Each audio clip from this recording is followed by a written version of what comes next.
Ito, yung nakita nyo yan, ito towing kasi nakaharang, walang one-side parking dito sa street na to sa Bagong Ilog. Kaya pinatotowing yan para malinis yung karsada, mawalan tayo ng obstruction.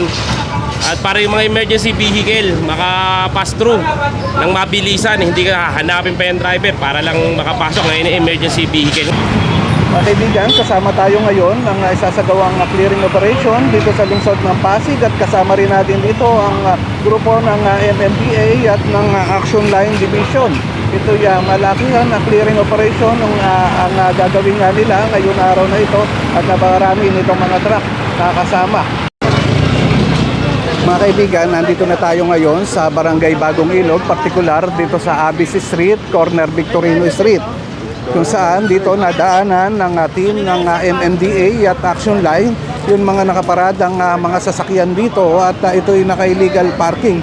Sa ngayon na ay inumpisahan ang tikitan ng mga MMDA at ang Action Line na SOU itong mga sasakyan na mga nandito. Kung mapapansin nyo, talaga naman na napakarami nitong nakaparadang mga sasakyan dito sa kahabaan nitong Victorino Street, Barangay Bagong Ilog.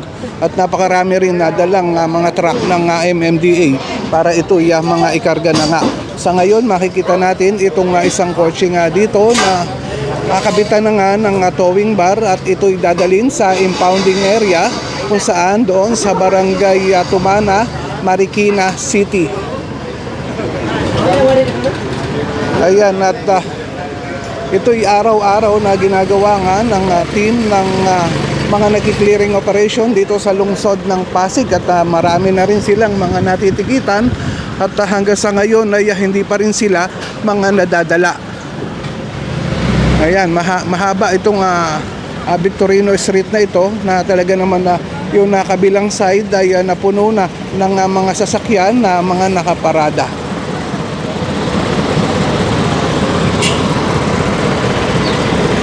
Ito yung mga makikita natin na tagpo ngayon na umaga dito sa Barangay Bagong Ilog.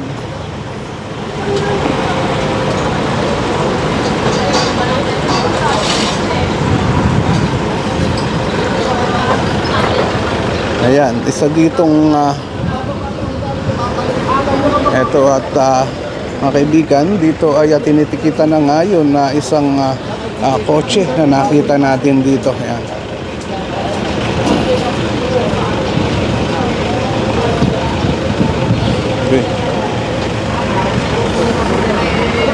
Ito pa ang ilan sa mga kasama natin na MMDA at may dala na rin na towing bar. Marami yung truck na dala ngayon ng MMDA, sigurado ay marami rin silang mahuhuli o ma-impound ng mga sasakyan.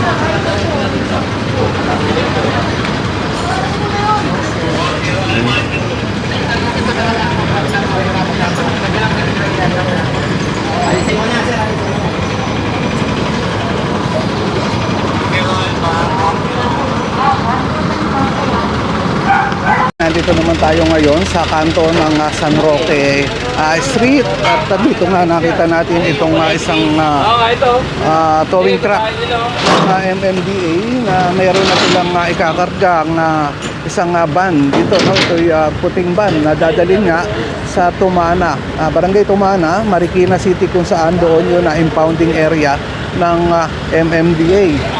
Dito kasama natin ang team ng Action Line Division.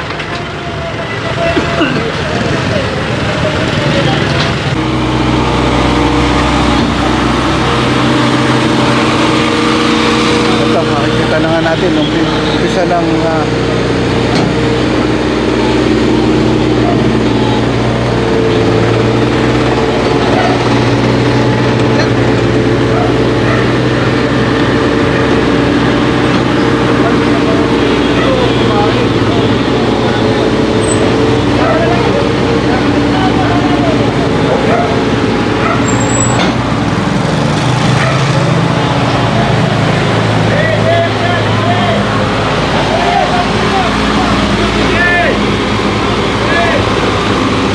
dito sa San Roque Extension, Barangay Bagong Ilog ay isa pa rin na sasakyan ng nakita natin na kinakabitan na nga ng towing bar at ito'y dadalhin na nga sa impounding area kung saan nasa Marikina City.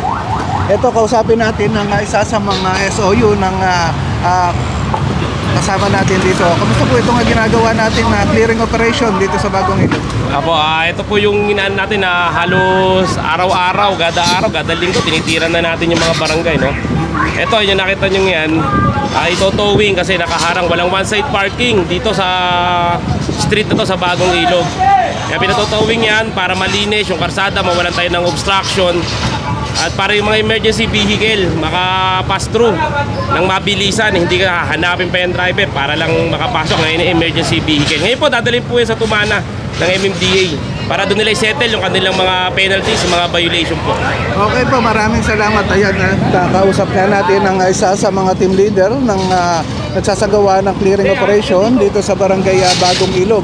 At itong mga sasakyan na kinakabitan ngayon ng towing bar ay dadalhin ito doon sa Barangay Tumana, Marikina City, kung saan doon ang impounding area ng MMDA. Nakita na rin natin dito ang isang motor na nakasakay na nga doon sa truck ng MMDA at paniguradong yan ay dadalhin na nga sa impounding area. At ito pa ang isang truck na may lulan na isang puting van. Sigurado dadalhin din ito sa Marikina City. Yan. Sasama tayo kung saan pa mag-iikot itong grupo ng mga nagki-clearing operation dito sa Barangay Bagong Ilog. At ito naman, yan natatanaw natin, yan yung ilalim ng tulay ng C5, yan ng sa Salonga Street. Titignan natin kung papasukin din nila at dito nga may mga nakaparada rin, mga sasakyan.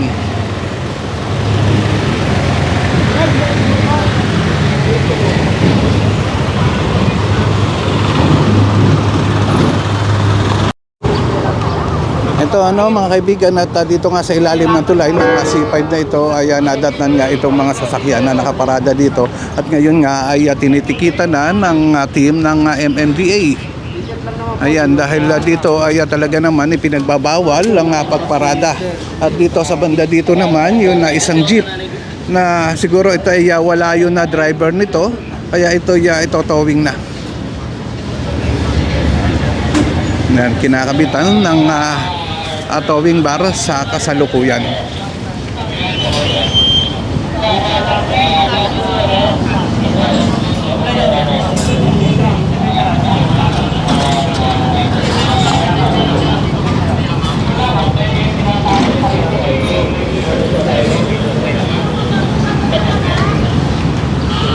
Ayun, kausapin natin ilan sa mga enforcer na nandito. Kamusta po yung ginagawa nyo clearing operation dito? At ano po ba yung mga violation na ipapataw natin sa mga nahuhuli? Bali ano po yan sir, pagka illegal parking po yan. Pag may driver, attended lang siya. Then pag walang driver, unattended. At pagka naman po yun wala yung driver sa inyo naman po dinadala yung mga sasakyan? Pagka walang driver po, hinahatak po yan. Then ito po, then dadalhin po sa Marikina Tumana. Okay. Okay po. Okay po, maraming salamat po. Ayan, at mga kaibigan, gano'n na nga. Kagaya na nga sinabi ko, dinadala nga sa Barangay Tumana, Marikina City, kung saan doon yun na impounding ng mga natotowing nilang mga sasakyan.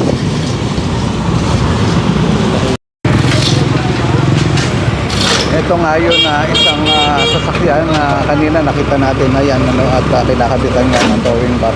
At ngayon ito na ay tinataas na nga. Mapapansin nyo, nakataas na yun na likuran bahagi nitong sasakyan na ito. Handang-handa ng dalhin sa Marikina City.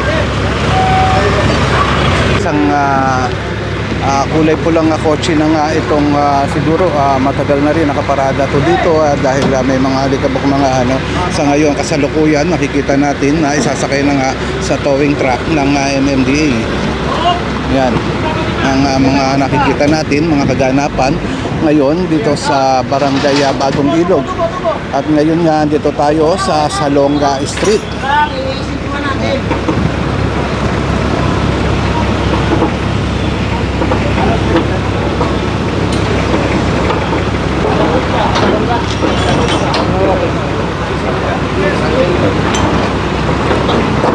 kaibigan, itong sinasagawang clearing operation dito sa lungsod ng Pasig ay alam na rin naman ng buong Pasigueño o ng lahat ng mga Pilipino na palaging meron na sinasagawang clearing operation sa iba't ibang lugar. Hindi lang dito sa lungsod ng Pasig, ganun din sa Manila, Quezon City, makikita natin na meron mga clearing operation na sinasagawa. Kaya naman doon sa mga may-ari talaga ng sasakyan ay isa lang ang maipapayo natin dito, no? Yun na kailangan ay meron talaga silang proper na mapaparadahan. Kagaya nito, makikita nga natin dito na sila matagal lang ang ginagawang paradahan nito dahil gaya niyan, puro alikabok na nga itong ibabaw ng motsing kulay pula na ito. Sigurado matagal na sigurong naka-stack ito dito.